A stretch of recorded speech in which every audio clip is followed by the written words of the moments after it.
Okay, so today we are doing junk journaling with my grandchildren, and this is we're using old books. We went to the thrift store and we found some really nice, sturdy old books for $2 to $3, and we bought a few of them.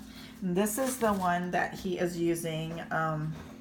This is a very nice book, and this is an envelope that we just finished making. See the envelope out of the pages.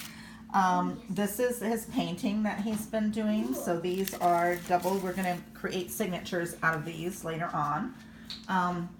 We went to the dollar store. So most of the supplies we've gotten, well, all of them have been like on super sale and a lot at the dollar store. So we went and got some acrylic paints for $1 each. We got this gold, the purple, and the blue is what they picked out. And then from those, they're each $1 each at the Dollar Tree. And then my grandson mixed his own colors, and we're using cotton swabs, $1 for a big box of them at the dollar store that you can use to color with. And now he's doing my Crayola using my Super Tips washable markers. These are really nice Super Tips that we can use. I got those on sale about 2 years ago, and they're still really in good shape for some school projects we were doing. These gel pens, he's using a lot of these gel pens here, which I got at Ross. I found them for very inexpensive. They're 36 markers and they were like $4. This is the book that he picked out. I don't have, let's see, it's a dedication of the Anais. You can see that we're working on this book. And he picked this file folder from the dollar store. We got 3 file folders for $1. Great way to have the kids do something in this hot heat in the summer, of course, or in the winter when it's snowing. These are great activities. So we did this book. Let me take out, he's starting his signature. The book already had this beautiful interior. And so we have to, of course, we covered it with a red pocket folder. And we cut apart the pocket folder, created the red on there. That's what he chose. Put the red on the middle, and then the outside and inside pages of this book were also this beautiful layout. So we were able to lay it out perfectly and glue it down over. So this is going to become his junk journal, and we started his signature. It was a Harvard classic is what this book is, and it was from 1980. Oh no, it was given to somebody in 1980s, I think. Anyway, it was an old high school library book in Idaho somewhere that we found. We found it in Utah. It wasn't in Idaho, but that's where the book came from. So he decorated this first page, and we're making the signatures. And here's another one he did with watercolors on plain white paper. And then he's using the book paper to do other things, and then we're using other mediums. So this is really fun. We're also using just plain watercolors. These I think I bought. Oh my gosh, these I might have gotten from the dollar store, but I think I might have gotten them actually at Hobby Lobby or anywhere for. I think they were only 49 cents for these watercolors, which work great. Then we're using glue sticks. We got a huge stack of glue sticks from the dollar store that we're using. We also got glue. Actually, at Smith's, the glue was way cheaper. This glue here was only 39 cents at Smith's, which is even better than the dollar store. We got the little paintbrushes and stuff to use. We got our tacky glue at the dollar store for $1. We got these cording threads. These are for baking. Actually, some of these I got at Michael's, but these ones here we got at the dollar store. And so we use a darning needle to sew the signatures into the books. And these are just baker's threads, 3 for $1. That was a really good price. Then my granddaughter is doing her page here, and she's using the acrylic paints that we bought.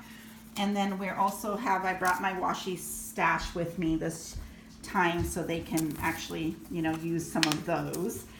We also got lots of lovely stickers at the dollar store for $1 each.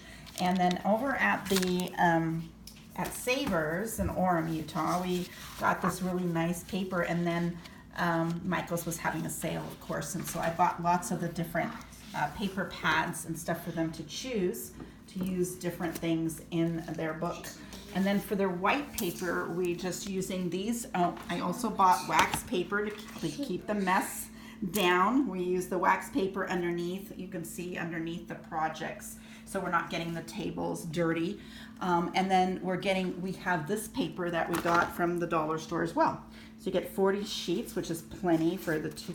And we bought a couple of reams of this, and then I also got a thicker paper. But all you need is this sketch pad standard weight for doing the junk journals. That's all you need it for. You don't need the thick cardstock or anything. So that was pretty cool. And then I wanted to show you a little bit about what she's doing. So now the kind of junk journal that my granddaughter's doing is we haven't decorated the book yet. We got this one here for $3.99 at Savers, and this is a really nice old book. And we're learning a lot about how to work with these pages. These pages are a little bit thicker and softer than the book I got for my grandson, so we couldn't do quite the same things. And she's going to do her junk journal straight in the book. So we're keeping this beautiful artwork that came with a book, and we're also going to keep the inside cover because they're so beautiful. So we don't want to get rid of these. So we're going to do a different kind of an outside cover for this book because this is just too pretty. I was trying to find out what year this was. It looks more like 1950s, but I could not find. We could not find a. Oh, here's the copyright. Okay, so you need to know. I have to figure that one out. So here's her pocket folder here that she made, and then we tore out a couple pages, and then she glued in a painting that she drew, which turned out really beautiful. And then we left another page like this so she can do something else later on. And then this is a piece of the paper I got from Michael, so we cut it out to size, and then she painted some of the dots. And so that's for this page here. And then she's doing this page here, which we're going to add in to the book. And then we're going to make different pockets and a lot of different fun things. So this is a really fun project to do with the kids. The books are very inexpensive to get, and we got this nice pile of books down here. I think I spent, I don't know, $30 on all of this, including all the books we have on the table. Also, the dollar store had really good books for $1, and here's one here that was really fun, and my grandson picked this one because it has all these cartoons inside. So this is one that you wouldn't really tear out. You might not even want to change the cover because the cover is so cool. But this would definitely be one to create really cool pockets with color in here, watercolors, acrylic paints, and make this into a really fun junk journal that's actually something that you'd want to keep a lot of this stuff in here. It's really, really exciting, this one here, for $1 at the dollar store. So you can get good books there as well. And I think that's about it. So if there's, we also found some really cool scissors at the thrift store that have shapes. So those will be really fun to use as well. So looking forward to hearing about your adventures in junk journaling and journaling in general.